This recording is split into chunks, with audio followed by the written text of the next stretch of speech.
DJ Kanhaiya दीवाना।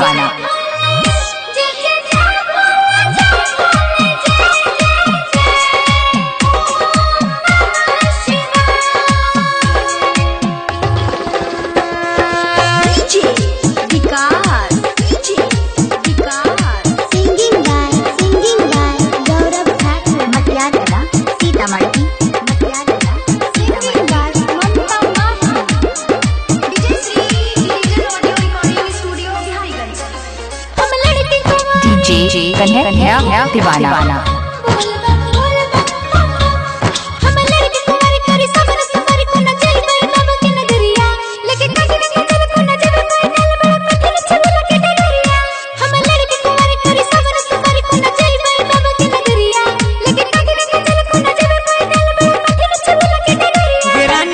भोला जी पे जलवा चढ़ाइले दुल्हवा तो रानी मन मिलता सुने बोली बम के नारा लगाइले दुल्हवा बड़ी मीठी मन मिलता गे।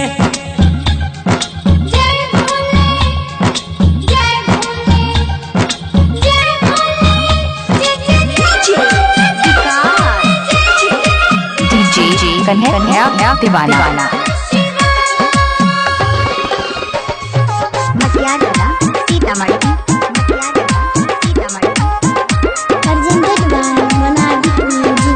मौका पर मिलता है एक साल बाद के बाबा बुराई देता मन के मुराद के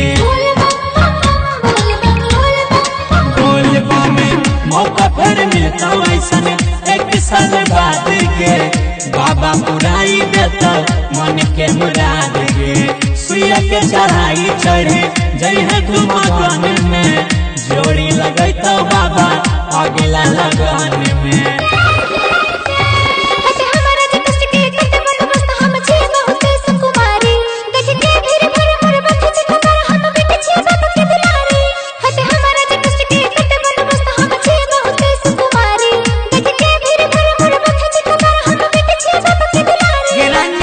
भोला जी पे जलवा चढ़ाइले दुल्हवा बड़ी निमन मिलता सुने बोली बम के नारा लगाइले दुल्हवा बड़ी मीठी मन मिलता गे।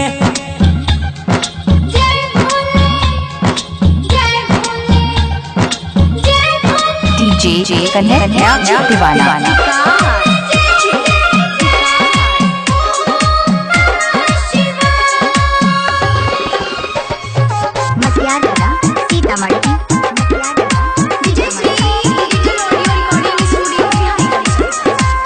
भक्ति के पीड़ा के नहीं होय छे मापदंड गे बाबा धाम जाके मिलता बहुत आनंद गे। बोलबा में भक्ति के पीड़ा के नहीं होय छे मापदंड गे बाबा धाम जाके मिलता बहुत आनंद गे।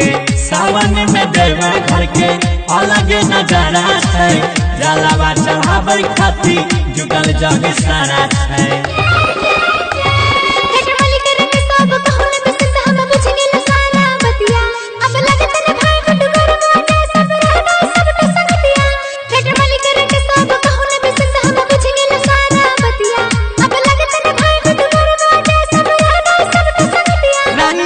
भोला जी पे जलवा चढ़ा लो हंस बैंड तुमको निमन मिलेगा। डीजे कन्हैया दीवाना।